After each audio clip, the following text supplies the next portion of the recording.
Erkaklar, e'tibor qiling. Agar sizni tez-tez peshob kelishi yoki pastki qorin sohasidagi noqulay og'riqlar bezovta qilayotgan bo'lsa, yechim mavjud. Sedanachi Muxtor milliy brendidan Prastamix. Turkiya an'analari va zamonaviy yondashuv uyg'unligida ishlab chiqilgan. Tarkibida 17 xil shifobaxsh giyohdan iborat kuchli formula jamlangan bo'lib, ISO va halol sertifikatlariga ega. Hoziroq qo'ng'iroq qiling. Prastamixni tanlang. O'zingizga bo'lgan ishonchni qaytaring.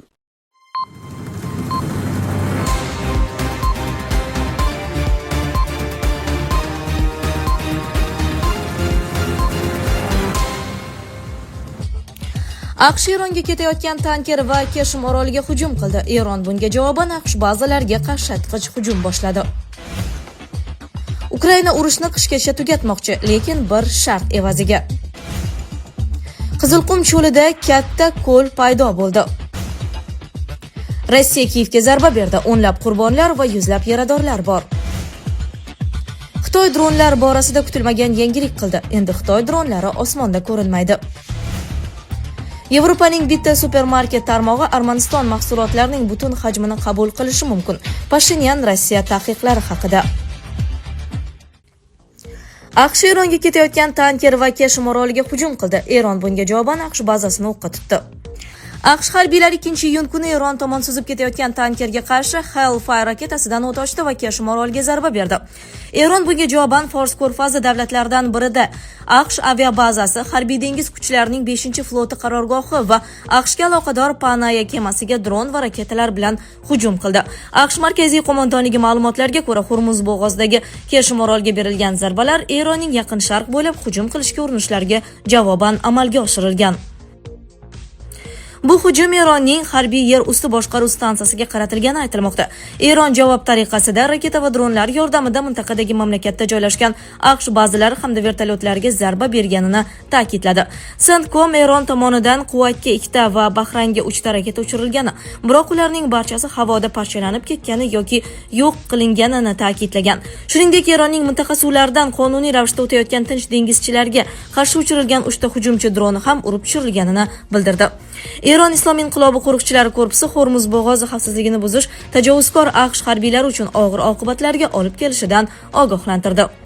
AQSh 2-iyun kuni Hormuz bo'g'ozidagi dengiz blokadasi doirasida Eron tomon suzib ketayotgan Lexi yuksiz neft tankeriga ham zarba berib, uni ishdan chiqargan.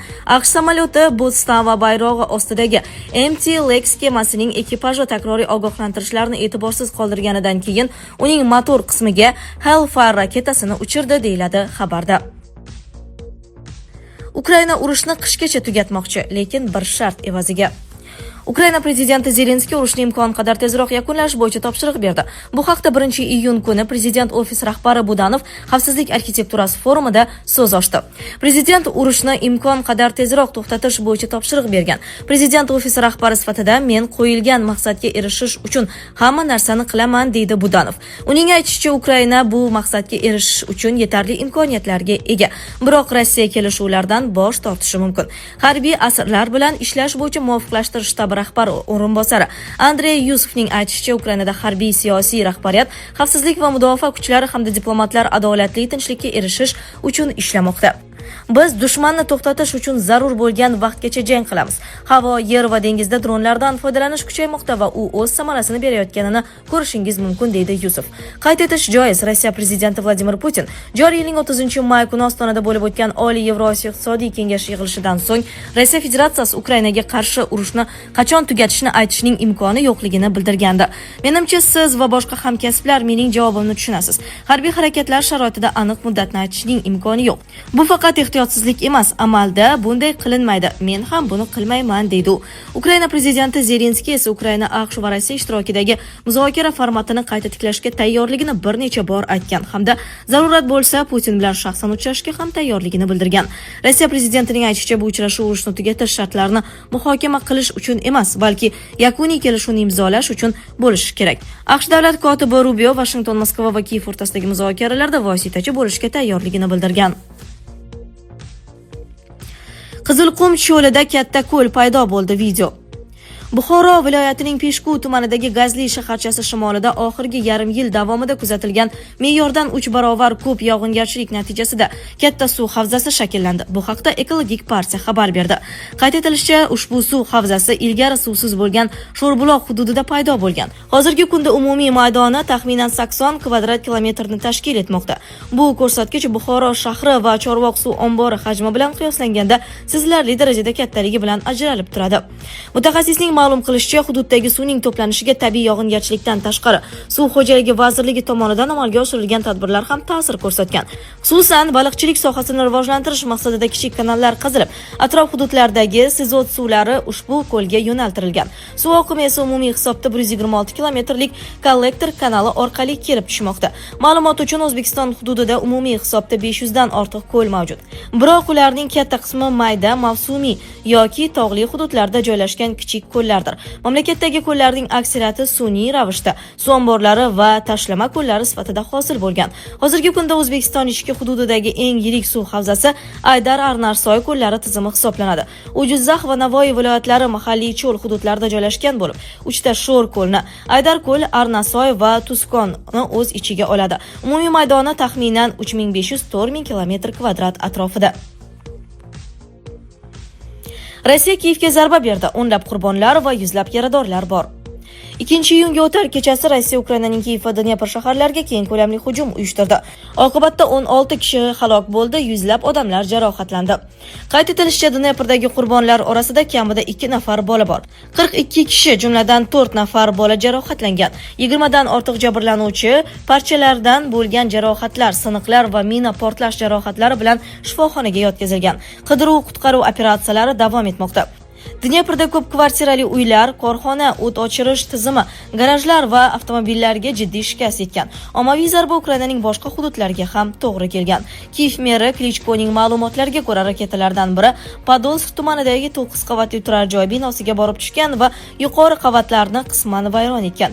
Boshqa bir raketaning parchalari ko'p qavatli uyning tomiga tushib, yong'in keltirib chiqargan. Shuningdek, Smolenskiy, Svyatoshinsky va Shevchenko tumanlaridagi uylar ham shikastlangan. Poytaxtga qilingan hujum tufayli 6 kishi halok bo'lgan, 64 kishi jarohatlangan, ulardan 2 nafari bolalar. Xarkov mer Igor Terexovning so'zlariga ko'ra, 4 ta tumanda zarbalar qayd etilgan. Turar joy binosi shikastlangan, kamida 10 kishi jabrlangan. Kiyev viloyatida ham turar joy binolari shikastlangan. U yerda 3 kishi jarohat olgan. Xitoy dronlari borasida kutilmagan yangilik qildi. Endi Xitoy dronlari osmonda ko'rinmaydi. Xitoyning Star Navi kompaniyasi dronlar uchun radar signallarini yutuvchi sprey shaklidagi Hram S-Service maxsus qoplamalari seriyasini ishlab chiqdi. Bu haqda Defense Blog xabar berdi. Nashr ma'lumotlariga ko'ra, ushbu materiallar radio to'lqinlarini qaytarmaydi, balki ularni yutib, issiqlik energiyasiga aylantiradi. Natijada uchuvchisiz uchish apparatini radarlarda aniqlash qiyinlashadi.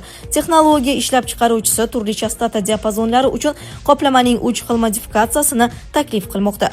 S-105 versiyasi X va Q diapazonidagi radarlardan himoyani ta'minlaydi.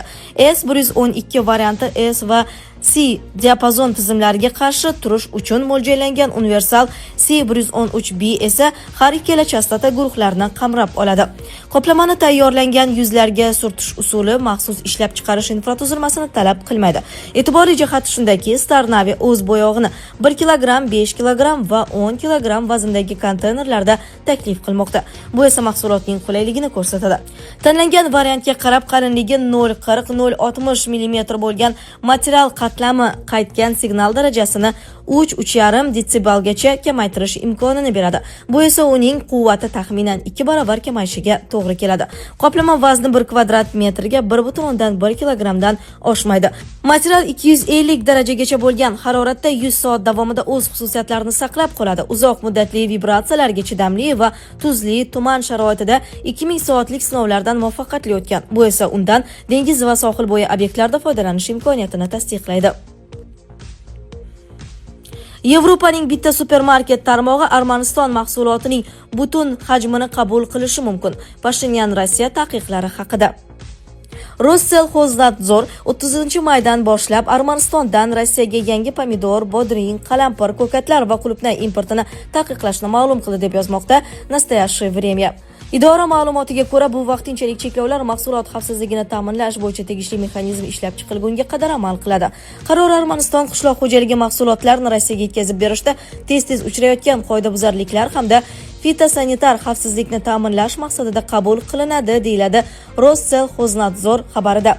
Bu Rossiya tomonidan Armanistonga nisbatan joriy etilayotgan cheklovlarning birinchi holati emas. Bundan oldin Rossellxoznadzor Armanistondan gullar importini ham taqiqlagan edi.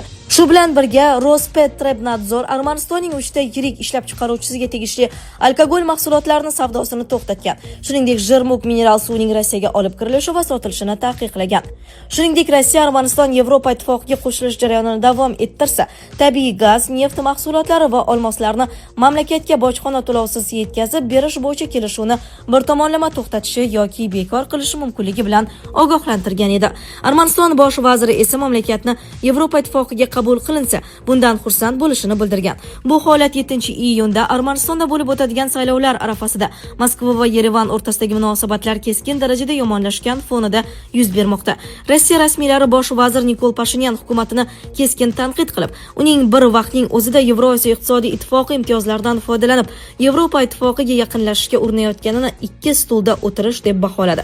Shuningdek, Yerevanning Ukraina prezidenti Vladimir Zelenskiy tashrifi bilan bog'liq ayrim siyosiy qarorlari ham tanqid qilinmoqda. Rossiya hukumati so'nggi yillarda munosabatlar yomonlashgan davlatlardan mahsulot importiga turli taqiqlar joriy etib keladi. Biroq Rossellxoznadzor bu cheklovlar faqat fitosanitar xavfsizlik sababli qo'yilishini ta'kidlaydi. Sizlarga yetkazmoqchi bo'lganlarimiz shulardan iborat edi. Dunyo yangiliklaridan uzoqlashmang.